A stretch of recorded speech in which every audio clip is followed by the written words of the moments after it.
Hold on, let me introduce you to my mom. You call Mom Dukes. Hi. What's up, Ma? Everything's good, baby. I'm here with you. Yeah. I love you. I love you too. Is Diddy's relationship with his mother weird? Now, ordinarily, this would not be an issue, but in light of the lawsuit and the arrest and everything, the indictments, everything is suspect now.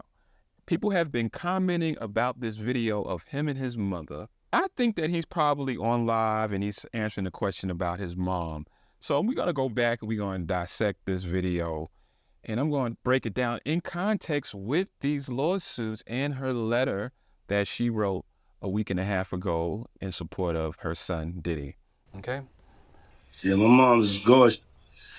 Hold on, let me introduce you to my mom. You call Mom Dukes. Hi. Okay, he calls his mom Ma Dukes. Now, I don't know whether everybody knows what that means, but those of us from New York, this is slang for your mom. Your mom, in slang is called Ma Dukes. She's getting a drip with me. She's hydrating. Okay, What's up, Ma? he's saying that she's getting a drip with him. She's hydrating, right? That means she's getting the IV. Now, if you look at this video, in the back behind them, you see the IV pole and the lines. I guess they have lines in their arms and they're getting IVs. Now, the reason why I'm pointing this out is because in Cassie's lawsuit, it says something about IVs. It says Mr. Combs always supplied Miss Ventura and the sex worker with copious amounts of drugs before and during the FOs, meaning freak-offs. Miss Ventura was given ecstasy, cocaine, GHB, ketamine, marijuana, and alcohol in excessive amounts during the FOs, which allowed her to disassociate during these horrific encounters. It became commonplace to get IV fluids in the days after an FO to recover from the excessive substances pushed upon her. Now, we see that they are getting IVs. So now it takes on a whole different persona now, a whole different context now to see them sitting here with IVs. Let's see that. She's getting a drip with me. She's hydrating. What's up, Ma? Everything's good, baby. I'm here with you. Yeah. I love you. I love you too. My baby. Is that inappropriate? You tell me. Mom freshly dipped though.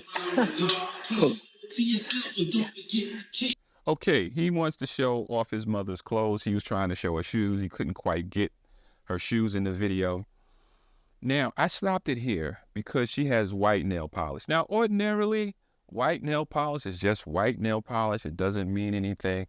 But in context with Cassie's lawsuit, it takes on a whole nother meaning. And I'm going to read it. Now, this is the paragraph right after what I read. Now it says, Miss Ventura was required to dress up in lingerie for an FO, and Mr. Combs insisted she wear white nail polish to contrast her nails with the skin of the black men he hired to have sex with her. So she's wearing white fingernail polish, okay? What? What you trying to do? Show my shoes? I was trying to show you the shoes.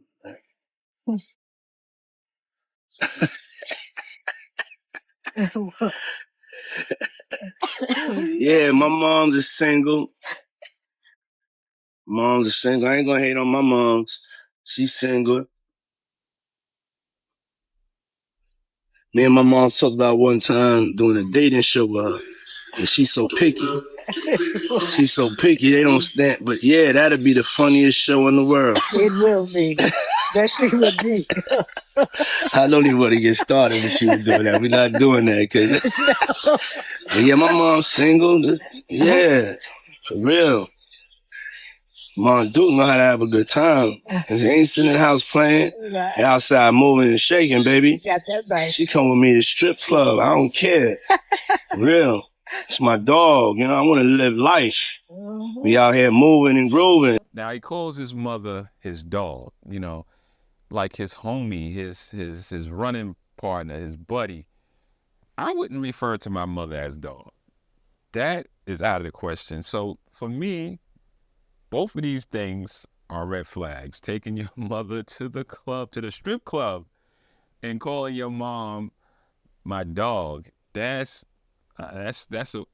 crazy to me. But I guess some people do that. My dog, you know, I want to live life. We out here moving and grooving.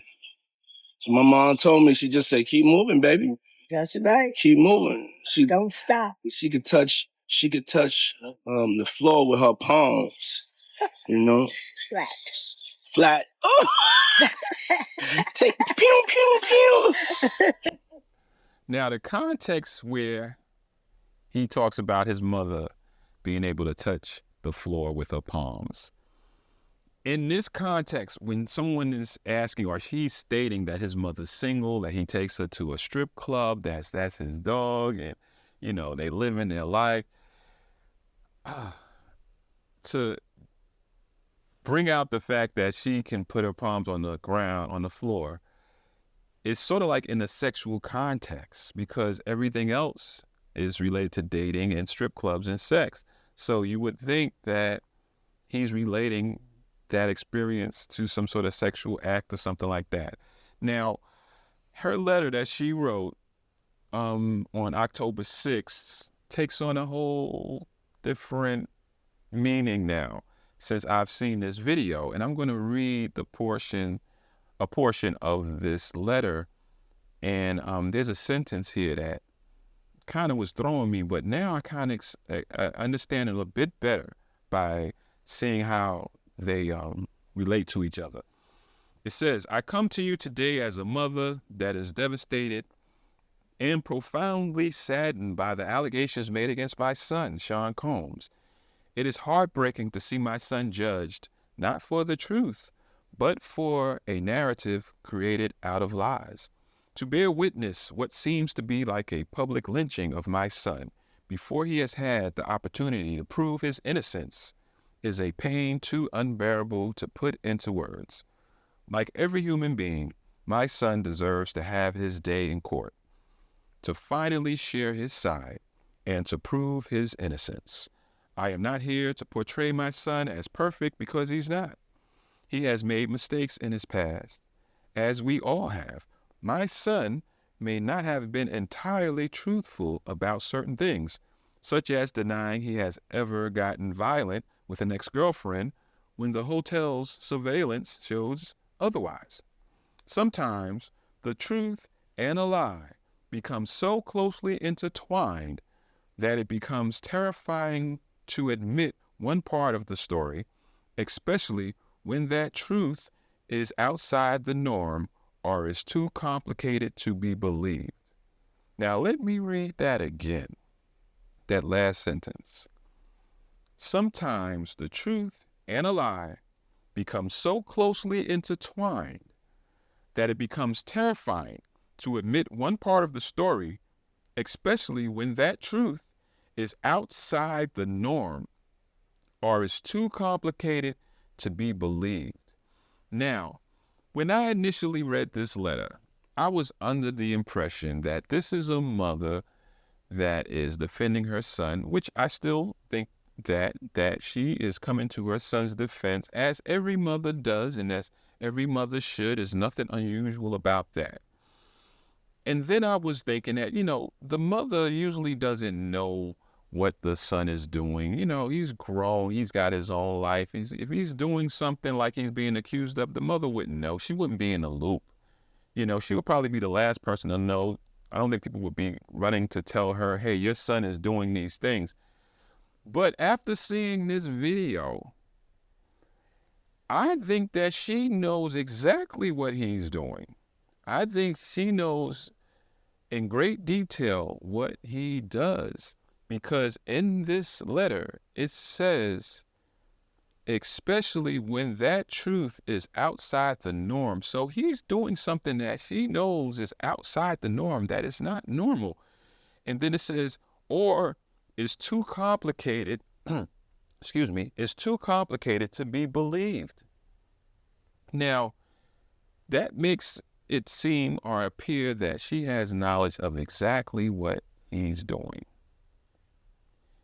And she feels that it is something that probably is unusual, difficult to believe, or too complicated to believe.